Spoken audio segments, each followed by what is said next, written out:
General صاحب خالد محمودی express T V سے. General صاحب جہاں بہت سارے واقعات ہوئے وہاں پہ 24 نومبر اور 26 نومبر کے درمیان اسلام آباد میں بھی ایک پرتشدد جو ہے واقعہ ہوا، خاص کر ڈی چوک میں یہ واقعہ ہوا. وہاں پہ جو تمام قانون نافذ کرنے والے ادارے بھی موجود تھے، 245 کی تحت فوج بھی موجود تھی. کیجولٹی کے بارے میں بہت بیانیہ چلا، ایک سیاسی جماعت نے، باہر بیٹھے لوگوں نے بھی، اندرون ملک بھی، سوشل میڈیا پر ایک بیانیہ بنایا گیا کہ وہاں پہ اتنی زیادہ کیجولٹی ہوئیں، زخمی ہوئے لوگ، گرفتار ہوئے. ایکچوئل پوزیشن کیا تھی؟ ہاسپٹل کی جانب سے بھی جو سوشل میڈیا کو فیڈ کیا گیا وہ بھی غلط معلومات فراہم کی گئیں. ایکچوئل پوزیشن کیا تھی؟ فوج وہاں پہ موجود تھی، وہاں پہ کیا ہوا، کتنی کیجولٹی ہے، کتنی گرفتاریاں ہیں، کتنے زخمی تھے؟ دیکھیں، یہ جو مخصوص سیاسی جماعت کی طرف سے کی گئی یہ جو نومبر سازش ہے، اس کے پیچھے جو سوچ ہے وہ سیاسی دہشت گردی کی ہے. اور یہ اس کی تفصیلات واقعے میں جانے سے پہلے میں آپ کو یہ یاد کرانا چاہوں گا کہ یہ جو منفی اور تشدد کی سیاست کا سلسلہ ہے، یہ آپ یاد کریں تو یہ 2014 میں جب پارلیمنٹ پہ اور سرکاری اداروں پہ املاک پہ حملہ ہوا، اس وقت بھی آپ نے دیکھا. آپ نے مئی 2022 میں بھی دیکھا، نومبر 2022 میں بھی دیکھا. آپ نے سانحہ 9 مئی 2023 میں بھی دیکھا، اور اسی کا تسلسل ابھی آپ نے نومبر 2024 میں دیکھا کہ use of force for political coercion. گو کہ الحمدللہ عوام کے شعور کی وجہ سے یہ تمام کوششیں ناکام ہوئی، اور انشاءاللہ آئندہ بھی ناکام ہوں گی. تاہم ان کی وجہ سے پاکستان کے عوام کی جو ترقی اور خوشحالی اور جو سیکیورٹی کے اندر امن کا سفر ہے اس میں یقیناً رکھنا پڑتا ہے، اور جو اصل عوامی مسائل ہیں ان سے توجہ ہٹتی ہے، اور اس کی اپرچونٹی کاسٹ آپ اور ہم سب دیتے ہیں. اس واقعے کے بارے میں 1 دسمبر کو 2024 کو وزارت داخلہ نے مفصل اعلامیہ جاری کیا تھا، جس میں انہوں نے یہ بتایا تھا کہ جو پاکستان کی فوج ہے وہ اس پورے واقعے میں اس پرتشدد ہجوم کے ساتھ بالکل ڈائریکٹ کانٹیکٹ میں نہیں آئی، اور نہ ہی اس کو اس پرتشدد ہجوم یا رائٹ کنٹرول کے لیے تعینات کیا گیا تھا. فوج کی تعیناتی صرف ریڈ زون تک محدود تھی، اور خصوصاً جب وہاں پہ دوست ممالک کے اہم وفود بھی موجود تھے. وزارت داخلہ نے اپنے اعلامیے میں یہ بھی واضح کیا کہ جو سیاسی قیادت تھی اس انتشاری ہجوم کے، اس کے مسلح گارڈز اور ان احتجاجیوں میں جو کچھ لوگ جو آتشی اسلحے کے ساتھ تھے انہوں نے یقیناً فائرنگ کی. اور آپ نے، ہم نے، سب نے میڈیا پر، سوشل میڈیا پہ وہ آتشی اسلحہ دیکھا بھی، اور بھی بہت طرح کے ہتھیار دیکھے جو ان کے ساتھ، جن سے وہ مسلح تھے. اور یہ بات بھی واضح کی وزارت داخلہ نے کہ جو سیکیورٹی نافذ کرنے والے ادارے جو وہاں پہ تعینات تھے ان کو آتشی اسلحہ دیا ہی نہیں گیا تھا. اور جب وہ سیاسی قیادت وہاں سے بھاگی، مفرور ہوئی، تو آپ نے دیکھا کہ ایک پہلے سے تیار شدہ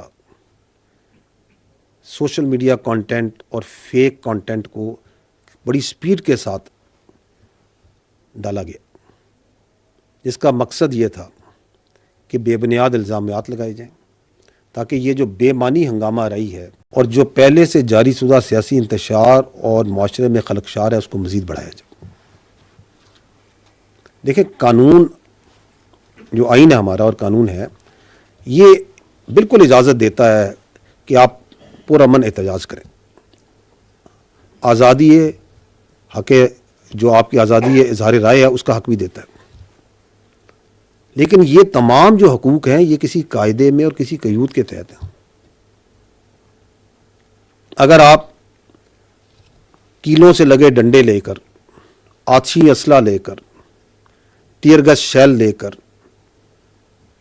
دھاوا بولتے ہیں، پولیس اور رینجرز پر حملے کرتے ہیں، ان کو شہید کرتے ہیں، تو یہ سیاسی احتجاج نہیں، یہ سیاسی دہشت گردی ہے.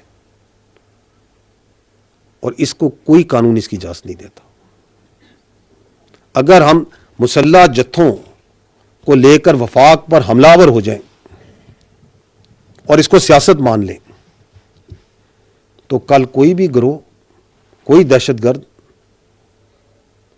پیسے کے زور پہ، اسلحے کے زور پہ، طاقت کے بل بوتے پر اپنی سوچ مسلط کرے گا.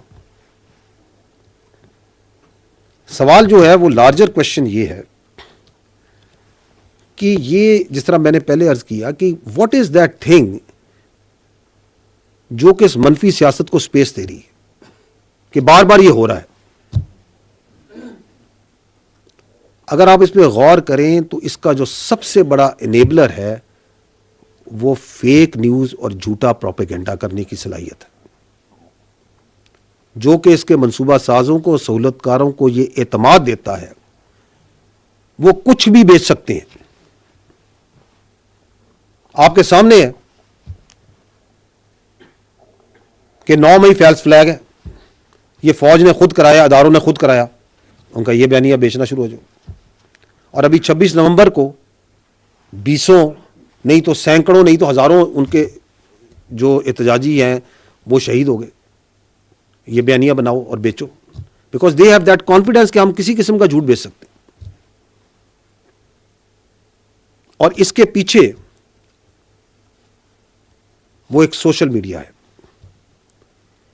اس کو چلانے والے ہیں. And that is why we can safely say کہ یہ جو انتشاری سیاست ہے اس کا کنٹرول ملک میں موجود، اندرون ملک موجود سیاسی لیڈران کے پاس نہیں، بلکہ ملک سے باہر چلنے والے سوشل میڈیا کے پاس ہے. ان نامی اور بے نامی اکاؤنٹس کے پاس اس کی سیاست کا کنٹرول ہے.